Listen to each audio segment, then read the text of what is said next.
What is up, fellas? Welcome back to another episode. I know it's been a little while, but I've just been letting the market saturate, the market sit, right? Settle into the bear market. Okay, I know it sounds scary, but I'm going to get into the reasons why this is not a very scary bear market, and why this bear market's different. I did put out a video a couple weeks ago, explaining why this bear market is different. It's literally titled, "This Bear Market is Different," I'm pretty sure. And I'm going to get into where I think everything is going, to be honest, and my game plan. So let's get right into it. First of all, if you guys are watching right now, 90% of you are not subscribed. That's an issue. If you get anything out of the content today, subscribe, like, and let's go. So I know you guys have probably seen this comparison on other channels. Benjamin Cohen is big on it, but I'm going to discuss it again today. Now, we have been in a tightening phase from the Federal Reserve, okay? This orange line is the balance sheet of the Federal Reserve. The last 3 years, we have been tightening, okay? We finally started an easing phase, okay? After 3 years, all right? Now, what is that similar to? When was the last time this happened? 2019, okay? In the same sort of just downward chop bear market, okay? Now, the reason why I don't think this bear market is going to be nearly as bad as other bear markets is we are not going to get a 70% drawdown. That would bring us to 35,000. I think there's almost zero chance we see that, okay? Look at the RSI. We are already pretty much in oversold territories on the weekly. You know, we'll probably hang here for another couple weeks to months, but you know, we're already down there, okay? And to go down to 35,000, I don't think it's possible. I don't think the selling pressure is going to be there. Now, with that being said, what happened in 2019? Okay, we got some chop, and ultimately, let's ignore the COVID crash, okay? Let's ignore the COVID. I'm going to zoom in a little bit. Let's pretend the COVID crash didn't happen, okay?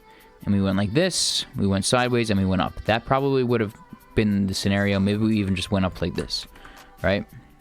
A couple months of the Federal Reserve increasing their balance sheet. It caught up. The liquidity caught up. And what happened? We stabilized and we went up. Now, one thing to notice, okay, is everyone's talking about the 200-week moving average, okay? And that is this red line, all right? And how every single bear market, we either touch the 200-week moving average or we go below it, okay? However, if you look at 2019, okay, the only, you know, the time most similar to this period because of the easing phase, we weren't going to touch it. We did touch it because of the COVID crash, but we probably weren't going to touch it, okay? We were hovering around the 100-week pretty much the whole time, which is kind of what we're doing here. We're going under it, we're going above it. And to be honest, it could play out the same exact way.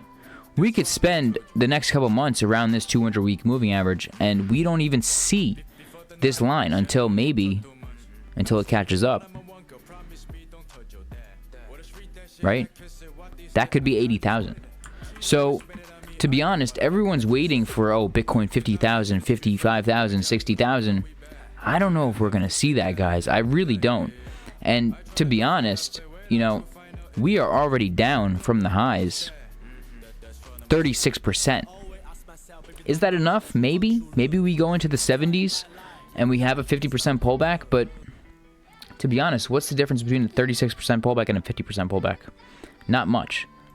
So to be honest, guys, like, yes, prices are dropping, altcoins are dropping because they're more volatile, but this is nothing to be scared of. Nothing, absolutely nothing to be scared of. You know, what's the difference between Ethereum at 3,000 and Ethereum at 2,500 or Ethereum at 2,200, right? Not much. Not much when you have a long enough time horizon and you know ETH is going to 10, 20, 30,000 in the next decade, 2 decades, right? So, to be honest, this does not scare me at all. And look where we are with Ethereum.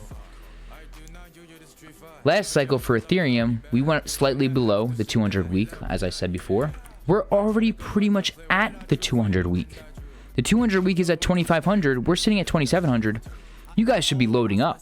You guys should be absolutely loading up. Okay? This is almost a 50% discount from where the network value was at multiple times in history, right? Multiple times.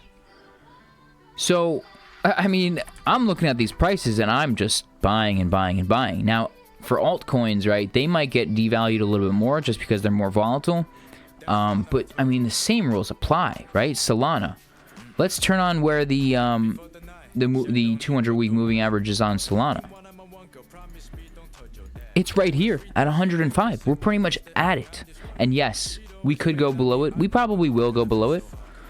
Maybe we go down to 70, 80, 90. Who knows? But once again, what's the difference of buying Solana at 100 and 70 when you could just buy both of them and your average cost is like an 80, 85, right? It's the same thing. If your average cost is 85, that is way better than waiting and hoping it goes to 70, okay, and trying to time the market.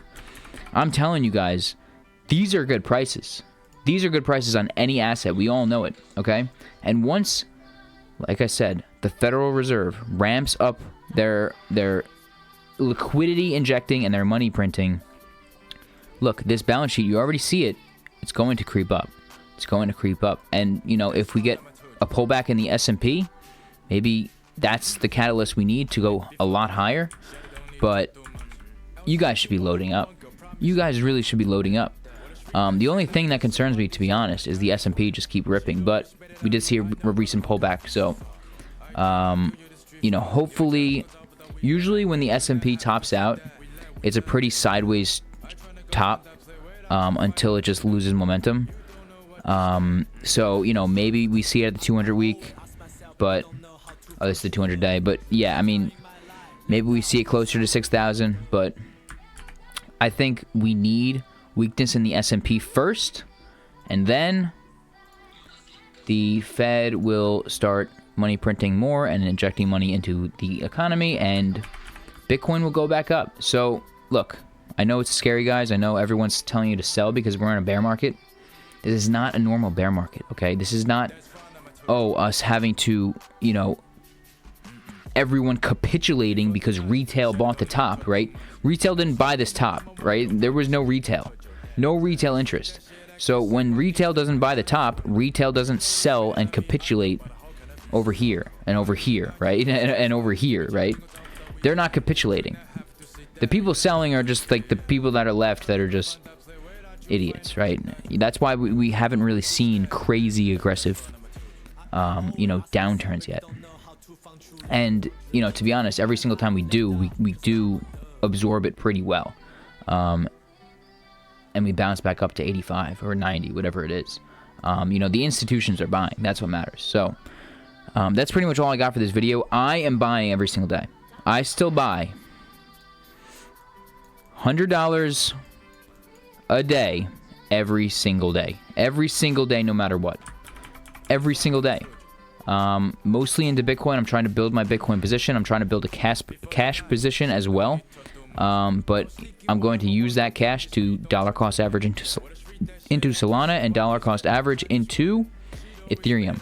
Bitcoin, Solana, Ethereum, I think are the top three assets.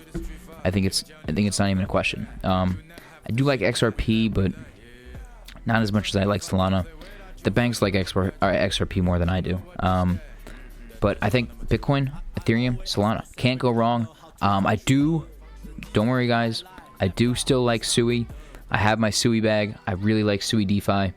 But it is something I'm buying. Okay, it is. I am still buying Sui. But I think just as far as crypto goes in general, those are just the clear top three winners. I do think Sui will be a winner too. I do think the Sui ecosystem, like Walrus, I do really like Deepbook too. Deepbook's a steal right now, I believe. There's some other coins, Aerodrome. I really believe in the base ecosystem. Chainlink, obviously. But look, guys, keep it simple. And for times like this, just dollar cost average into the big guys. So that's all I got. If you guys like the content, subscribe. See you in the next. Peace out.